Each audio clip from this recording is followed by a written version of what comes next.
எல்லோருக்கும் வணக்கம். Welcome to Shanthi's kitchen. Shanthi's kitchen YouTube channel மூலமா உங்களை மறுபடியும் சந்திக்கிறதுல ரொம்ப மகிழ்ச்சிங்க. இன்று பிறந்த நாள் மற்றும் திருமண நாள் காண இருக்கின்ற அத்துணை நல் உள்ளங்களுக்கும் சாந்திஸ் கிச்சன் யூடியூப் சேனல் மூலமாக என்னுடைய வாழ்த்துக்களை தெரிவிச்சுக்கிறேங்க. நீங்கள் வாழ்க்கையில் மென்மேலும் உயர என்னுடைய இஷ்ட தெய்வத்தை நான் பிரார்த்தனை பண்ணிக்கிறேங்க. இன்னைக்கு நம்ம என்ன ரெசிபி பார்க்க போறோம்னா, ஒரு பாரம்பரியமான ஒரு குழம்பு தாங்க செஞ்சு காட்ட போறேன். என்னதுன்னா பருப்பு உருண்டை குழம்புங்க. இந்த குழம்பு வந்து எங்க பாட்டி கிட்ட இருந்து எங்க அம்மா கத்துக்கிட்டது, எங்க அம்மா கிட்ட இருந்து நான் கத்துக்கிட்டேன். இந்த பருப்பு உருண்டை குழம்பு வந்து பல பேர் பலவிதமான மெத்தட்ல செய்வாங்க. நான் என்ன மெத்தட்ல செய்யறேன்றதை உங்ககிட்ட ஷேர் பண்ணணும்னு ஆசைப்படுறேன்.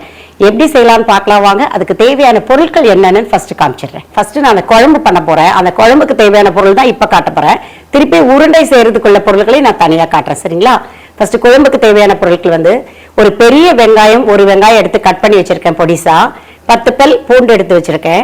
2 நார்மல் சைஸ் தக்காளி, 200 கிராம் கடலைப்பருப்பு, 1 ஸ்பூன் துவரம்பருப்பு, 1 ஸ்பூன் சிறுபருப்பு, 3 ஸ்பூன் மிளகாய்த்தூள், 4 ஸ்பூன் மல்லித்தூள், 1/2 ஸ்பூன் மஞ்சத்தூள், ஜீரகம் 1 ஸ்பூன், வெந்தயம் 1 ஸ்பூன், பெருங்காயம் 1/2 ஸ்பூன், ஒரு 50 கிராம் பெரிய நெல்லிக்காய் சைஸ்ல புளி எடுத்து வச்சிருக்கேன்.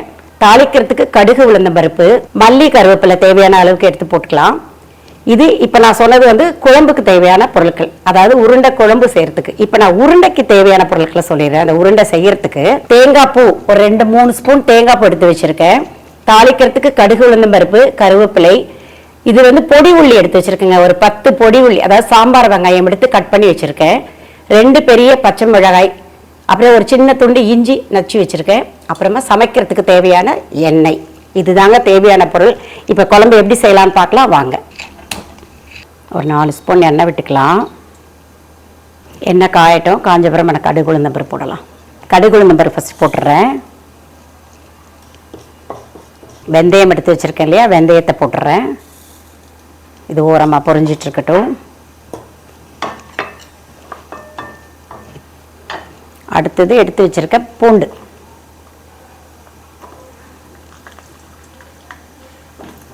அடுத்து கருவேப்பிலை,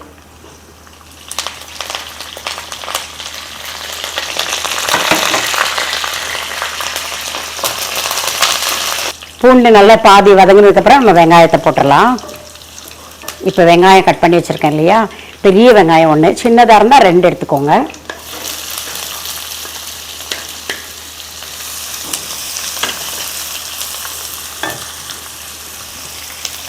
வெங்காயம் வதங்கிறதுக்கு கொஞ்சமாக உப்பு போடலாம்.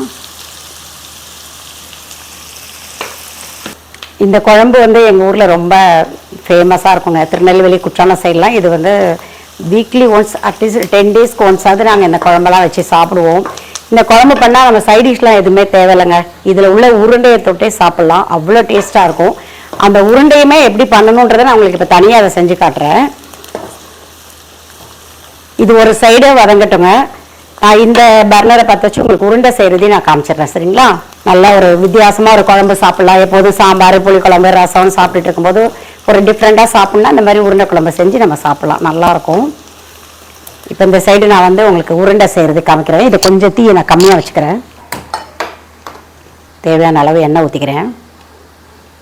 எண்ணெய் காயட்டும். எண்ணெய் காஞ்சப்புறம் நான் கடுகு உளுந்தம் பருப்பு போடலாம். சும்மா கொஞ்சமாக தான் எடுத்து வச்சுருக்கேன் இந்த உருண்டைக்குன்னா. நம்ம எல்லாமே மேஜராக நம்ம குழம்புல எல்லாமே போட்டுறதுனால நம்ம உருண்டைக்கு வந்து கொஞ்சம் தான் எல்லாமே எடுத்து வச்சுருக்கேன். ஏன்னா உருண்டையை நம்ம பிச்சு சாப்பிடும்போது அதில் நல்லா மனமும் இருக்கணும், சுவையும் இருக்கணும் இல்லையா, அதுக்காக தான் அந்த உருண்டைக்கு முக்கியத்துவம் கொடுக்கறது. கடுகு போடுறேன். அதே மாதிரி இந்த ஓரத்தில் கருவேப்பிலை போட்டுடுறேன். இஞ்சி நச்சு வச்சுருக்கேன் பாருங்கள், சின்ன துண்டு இந்த மாதிரி போடுங்க. பச்சை மிளகாய், இந்த ஓரத்தில் பொடி உள்ளிங்க. இது சாம்பார் வெங்காயம் ஒரு 10 வெங்காயம் எடுத்து இப்படி பொடிசாக கட் பண்ணி வச்சுருக்கேன். லைட்டாக உப்பு போட்டுக்கிறேன். இந்த உருண்டை குழம்பு நிறைய பேர் நிறைய விதமாக செய்வாங்கங்க. எப்படின்னா, நான் வந்து இப்போ உங்களுக்கு இந்த உருண்டையை எப்படி பண்ணுறேன், கடுகு உளுந்தம் பருப்பு போட்டு, பச்சை மிளகாய் போட்டு, இஞ்சி போட்டு, கருவேப்பிலெல்லாம் போட்டு, நான் கடலைப்பருப்பு சொன்னேன் இல்லையா, அதை வந்து நான் வந்து ஒரு 1 hour ஊற வச்சேங்க. அந்த கடலைப்பருப்பு, சிறுபருப்பு, துவரம்பருப்பு 3 ஊற வச்சுருந்தேன். ஊற வச்சு தான் இந்த மாதிரி கொஞ்சம் குறைன்னு அரைச்சிக்கணும். ரொம்ப நைஸாக அரைக்கக்கூடாது, கொஞ்சம் குறைன்னு அரைச்சிக்கணும். இப்போ நான் அரைச்சி வச்சுருக்கேன் இல்லையா, இந்த மாவோடைய இதை கூட நம்ம இப்படி சும்மா பிடிச்சி நம்ம இட்லி குப்பரையில் வேக வச்சு கூட அந்த உருண்டை எடுத்து நம்ம குழம்புல போட்டுடலாம். ஆனால் இந்த மெத்தடில் செஞ்சு பாருங்கள், இது தனியான மனமும் இருக்கும், சுவையும் இருக்கும். சரிங்களா? அது அந்த மாதிரி பண்ணலாம், நல்லா தான் இருக்கும். ஆனால் அதை விட இது நல்லாயிருக்கும் கொஞ்சம். நீங்கள் செஞ்சு பார்த்துட்டு சொல்லுங்கள். அடுத்தது எடுத்து வச்சுருக்க தேங்காய் பூ போடுறேன், 3 ஸ்பூன் தேங்காய் பூ. இந்த உருண்டைக்கு இந்த தேங்காய் கொஞ்சம் வதங்கின உடனே நம்ம அந்த அரைச்சி வச்சுருக்க பருப்பை இதில் போட்டு நம்ம கிளற வேண்டியதுதான். அவ்வளோதாங்க. இப்போ நான் பருப்பை அரைச்சி வச்சுருக்கேன் இல்லையா, இதை இந்த உருண்டைக்குள்ள பருப்பை இதில் போட போகிறேன். இது கரெக்டாக 200 கிராம் பருப்புங்க. 200 கிராம் கடலை பருப்பு போட்டிருக்கேன். 1 ஸ்பூன் துவரம்பருப்பு, 1 ஸ்பூன் சிறுபருப்பு. அது ஏன்னா அந்த சிறுபருப்பு வந்து ஒரு மொறுமொறுப்பு தன்மையை நம்மளுக்கு கொடுக்கும் அந்த உருண்டைக்கு. அடுத்தது துவரம்பருப்பு வந்து நம்மளுக்கு ஒரு திக்னஸ்க்கு கொஞ்சம் ஹெல்ப் பண்ணும். அது ஏற்கனவே கடலமாவே நம்மளுக்கு ஜாஸ்தியாக திக்னஸ் கொடுக்கும். 3 பருப்பு சேர்ந்து போட்டு பண்ணுறது வந்து என்னோட அப்பா எனக்கு சொல்லி கொடுத்தாங்க. ரொம்ப நல்லாயிருக்கும் அந்த 3 பருப்பையுமே போட்டு செய்கிறது. நான் இந்த பருப்பு மிக்சியில் அரைக்கும் போதே அதுக்கு தேவையான அளவு கொஞ்சமாக உப்பு போட்டுட்டேன். ஏன்னா மெயினாக நம்ம குழம்புல உப்பு போடுவோம். ஸோ உருண்டைக்கும் உப்பு இருக்கணுன்றதுக்காக கொஞ்சம் உப்பு போட்டு தான் அரைச்சிருக்கேன். லைட்டாக வதக்கினா போதும். இது வதங்கிட்டு இருக்கட்டும்னா இந்த சைடு நம்ம குழம்பு என்ன கண்டிஷனில் இருக்குன்னு பார்ப்போம். தக்காளி போட்டுடலாம். அடுத்தது அதிலே 2 உப்பு போட்டுடலாம். சீக்கிரம் வதங்கும், நம்மளுக்கு அந்த ஃப்ளேவரும் நல்லாயிருக்கும். இது வதங்கிட்டு இருக்கட்டும். இது நம்ம உருண்டைக்குள்ளதை எப்படிக்கும். இது அடி பிடிக்கும், அதனால் தீயை சிம்மில் வச்சு தான் நான் பரட்டிகிட்டு இருக்கேன். ஃபுல் தீ வச்சிடாதீங்க, அடி பிடிச்சிரும் மாவு. சும்மா அதில் உள்ள ஈரப்பசை போகிற வரைக்கும் வதக்கினா போகும். ஏன்னா இதை வந்து நான் அப்படியே ஸ்ட்ரைட்டாக உருட்டி குழம்புல போட போகிறேன். இட்லி கொப்பரையில் வச்சுலாம் நான் இட்லி குண்டானில் வச்சுலாம் நான் அவிக்க போகிறது கிடையாது. ஸோ இதிலே நல்லா வதக்கிட்டோன்னா இது கொஞ்சம் நல்ல ஒரு மனமாக இருக்கும். அதுக்காக தான் இந்த மெத்தட். இது அம்மா எனக்கு சொல்லி கொடுத்தது. அவங்களுக்கு அவங்க பாட்டிக்கிட்ட இருந்து கற்றுக்கிட்டாங்க. இதெல்லாம் பாரம்பரியமான குழம்புன்னு தாங்க சொல்லுவாங்க அந்த உருண்டை குழம்பெல்லாம். லைட்டாக அப்படி தொட்டு பாருங்கள். இந்த ஈரப்பசை போயிடுச்சுன்னா நம்ம ஆஃப் பண்ணிடலாம். அது வரைக்கும் கொஞ்சம் இப்படி வரட்டி நடுவில் இதையும் பார்த்துக்கலாம்.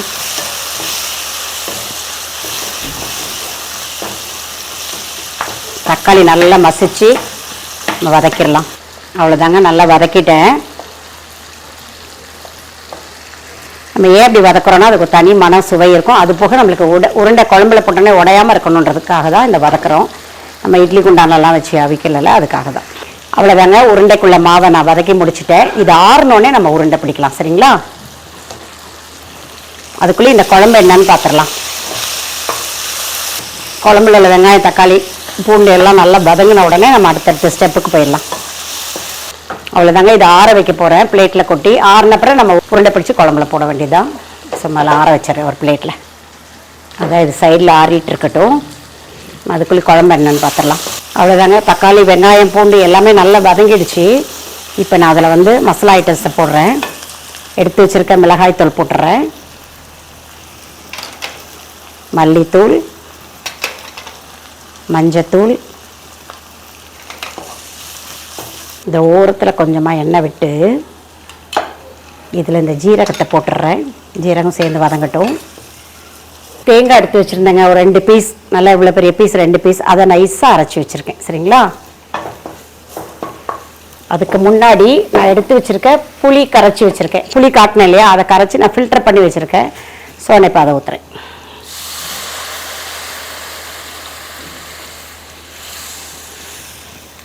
இதெல்லாம் சேர்ந்து ஒரு கொதிக்கிட்டோம். அதுக்கப்புறமா நம்ம தேங்காய் ஊற்றலாம். அதுக்கப்புறம் நம்ம உருண்டை போடணும். கொஞ்சம் தண்ணி ஊற்றிக்கலாங்க. ஏன்னா இந்த உருண்டை குழம்பை பொறுத்த வரைக்கும் ரொம்ப கட்டியாயிருங்க. உருண்டை போட்ட உடனே அந்த குழம்பு கட்டியாயிரும்னா கடலைப்பருப்பில் செய்கிறதுனால. அதனால் நம்ம குழம்பு கொஞ்சம் தண்ணியாக இருந்தால் தான் நம்ம உருண்டையை போட்ட உடனே அது கரெக்டான ஒரு இதுக்கு வரும். சரிங்களா? அதனால தான் இப்போ தண்ணி ஊற்றிருக்கேன். இப்போ அடுத்தது உப்பு, தேவையான அளவு உப்பு போட்டுடலாம். பெருங்காயம் போட்டுடலாம். இப்போது இந்த பெருங்காயம், பூண்டு இதெல்லாம் ஏன் போடுறோன்னா நம்ம கடலைப்பருப்பில் செய்கிற ஐட்டம் ஒரு சில பேருக்கு வாய்வு ப்ராப்ளம் இருக்கிறவங்க அதை எடுத்துக்க யோசிப்பாங்க.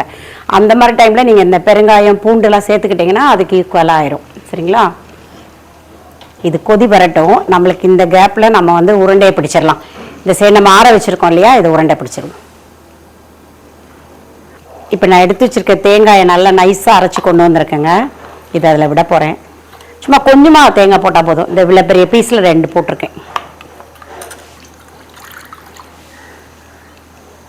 இது கொஞ்சம் வைக்கும் போதே நம்ம கொஞ்சம் தண்ணியாக இப்படி வச்சாதான் நம்ம உருண்டை போட்டோன்னே அந்த குழம்பு வந்து கட்டித்தன்மையோடு வந்துடும் கடலைப்பருப்பில் செய்கிறதுனால. ஸோ நம்ம வந்து இப்போ உருண்டை பிடிக்க நான் ஆரம்பிச்சிடுறேன். இந்த சைஸ்லங்க, இந்த சைஸில் உருண்டை வந்து நம்மளுக்கு ஒரு 10 to 12 வரும். நான் போட்டிருக்க 200 கிராம் கடலைப்பருப்புக்கு இந்த சைஸில் வந்து ஒரு 10 to 12 வரணும். நம்மளுக்கு எப்படி எவ்வளோ வருதுன்னு பார்ப்போம். நல்லா இப்படி திக்காக பிடிச்சி வச்சுக்கோங்க. குழம்புல போட்டோன்னே உடஞ்சிடக்கூடாது இல்லையா, அதுக்காக. உருண்டை பிடிச்சி முடிச்சிட்டேங்க. நான் சொன்னேன் இல்லையா 200 கிராம் பருப்பு எடுத்துக்கிட்டிங்கன்னா அதில் 10 to 12 உருண்டை இந்த சைஸில் வரும். இப்போ இதில் 13 உருண்டை வந்திருக்கு. அது ஏன்னா நம்ம ஒரு ஸ்பூன் துவரம்பருப்பு ஒரு ஸ்பூன் சிறுபருப்பு போட்டாலையா அதில் உள்ள உருண்டையாக தான் இருக்கும். அது போக இந்த குட்டி வந்திருக்கு. 90% ரெடி ஆயிடுச்சு. இந்த அளவுக்கு திக்னஸ் இருந்தால் போதுங்க. ரொம்ப கட்டியாகவும் இருக்கக்கூடாது, ரொம்ப தண்ணியாகவும் இருக்க வேண்டாம். இந்த அளவுக்கு இருந்தால் போதும். நம்ம உருண்டை போட்டோன்னே அது கரெக்டாக இருக்கும். உருண்டை போடுறதுக்கு முன்னாடி நம்ம இதில் உப்பு காரம் புளிப்பு பார்த்துடலாம். ஏன்னா உருண்டை போட்டப்போ நம்ம ஆல்ட்ரேஷன்லாம் பண்ண முடியாது. உருண்டை வந்து நம்மளுக்கு நொறுங்கிரும்.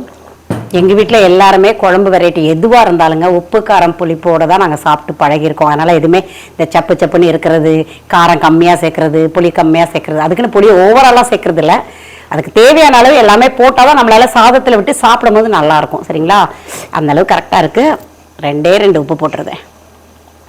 இப்போ இந்த குழம்பு உருண்டை போடுறதுக்கு முன்னாடியே சூப்பராக ரெடி ஆயிடுச்சுங்க. இதையே நீங்கள் ஒரு குழம்பா யூஸ் பண்ணிடலாம். இதுக்கு தொட்டுக்கு ஒரு அப்பளம் இருந்தால் போதுங்க.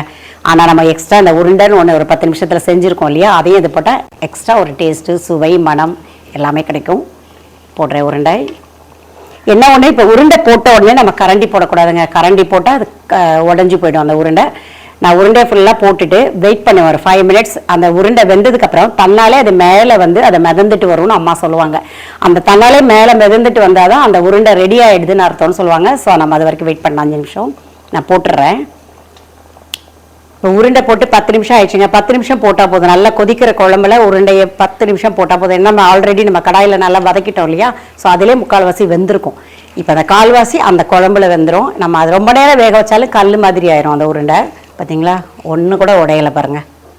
அப்போனா அது கரெக்டான பக்குவத்தில் நம்ம வதக்கியிருக்கோன்னு அர்த்தம். இல்லாட்டி எப்படி நொறுங்கிரும் அந்த உருண்டை குழம்பு. நொறுங்கி என்ன ஆகுனா டோட்டல் குழம்பு பச்சடி மாதிரி ஆயிரும். பார்க்குறதுக்கு குழம்பு லுக்கிலே இருக்காது. ஸோ எதுவுமே கவனமாக செய்யணும். இப்போ ஃபைனல் டச் நம்மளுக்கு கொத்தமல்லி இலை. இதை தான் போட்டு நம்ம குழம்பை அலங்காரம் பண்ண போகிறோம். நம்ம உருண்டை குழம்பு சூப்பராக ரெடி ஆயிடுச்சு. காமிச்சிட்டேன் உங்களுக்கு. உருண்டை வந்து உடையாத அளவுக்கு நான் செஞ்சு காமிச்சிருக்கேன். இதையும் மீறி நீங்கள் செய்யும்போது சப்போஸ் ஏதோ ஒரு சின்ன மிஸ்டேக் நடந்தது, உடஞ்சிடுது அப்படின்னா கவலைப்படாதீங்க. தோசைக்கு நல்லாயிருக்கும். அதை அப்படியே ரைஸில் ஊற்றி சாப்பிடுங்க. வடகறி இருக்கும் இல்லையா, அந்த மாதிரி நினச்சி சாப்பிடுங்க. அதுக்கு மேலே நான் ஒன்றும் பண்ண முடியாது. நான் உங்கள் கண்ணு முன்னாலே நான் செஞ்சு காமிச்சிட்டேன். இதுக்கு மேலே தப்பு நடந்தால் அது என் பொறுப்பு கிடையாது. சரிங்களா? நீங்கள் ஒரு வாட்டி செஞ்சு பார்த்துட்டு சொல்லுங்கள், சாப்பிட்டு பார்த்துட்டு சொல்லுங்கள். எவ்வளோ சுட சுட மனமான உருண்டை குழம்பு உங்களுக்கு செஞ்சு காமிச்சிருக்கேன். நான் உண்மைக்கு நான் இங்கே சாப்பிடவே இல்லைங்க. ஸோ இப்போ நான் சாப்பிட போகிறேன். மெயினாக என்னோடய சிஸ்டர் ஒருத்தங்க இருக்காங்க, ராஜேஸ்வரி அவங்க பேர். நான் என்ன ரெசிபி செஞ்சாலும் நீ சாப்பிட்டு காமிய, ஏன் நீ செஞ்சு தம்னையெல்லாம் காமிச்சிடுற, சாப்பிட்டே காட்ட வேண்டியதானே அப்படின்னு எங்கள் அக்கா சொன்னாங்க. ஸோ இன்றைக்கி அவங்களுக்காக இன்றைக்கி நான் சாப்பிட்டு போகிறேன். உண்மைக்குமே எனக்கு பசிங்க, நான் இன்னும் சாப்பிடவே இல்லை. சாப்பிடணும் ஆசையும் வந்துடுச்சு. நான் சாப்பிட்றேன். இந்த உருண்டை பாருங்கள் எவ்வளோ சாஃப்டாக வந்துடுச்சு பாருங்கள். சரிங்களா? கல் மாதிரி ஆயிடுச்சுன்னு வைங்களேன். ரொம்ப நேரம் நம்ம கொதிக்க விட்டால் கல் மாதிரி ஆகிடும். இதான் பார்க்க சூப்பராக இருக்குது. சாப்பிட்றீங்களா? என்னோடய கேமராமேனை தாங்க கேட்டேன். பார்த்துட்டே இருக்காங்க நான் சாப்பிட்றத. அவங்களுக்கு இப்போ வச்சு கொடுப்பேன். இந்த மாதிரி ரெசிபீஸ்லாம் நம்ம சேனலில் நிறைய நான் போட்டிருக்கேங்க. அதாவது நம்ம பாரம்பரியமாக செய்கிற களி, அந்த உளுந்தங்கஞ்சி, ராகி, இது எல்லாமே நான் செஞ்சு போட்டிருக்கேன். பார்க்காதவங்க இருந்தீங்களா மறக்காமல் கண்டிப்பாக பாருங்கள். இந்த ரெசிபி உங்களுக்கு பிடிச்சிருந்தா லைக் பண்ணுங்கள், ஷேர் பண்ணுங்கள், கமெண்ட் பண்ணுங்கள், மறக்காமல் சப்ஸ்கிரைப் பண்ணுங்கள். அடுத்த ஒரு புது வீடியோவில் உங்களை நான் மீண்டும் சந்திக்கிறேன். அது வரைக்கும் உங்களிடம் விடைபெறுவது சாந்தி திரைப்பணி ஃப்ரம் சாந்திஸ் கிச்சன். பை.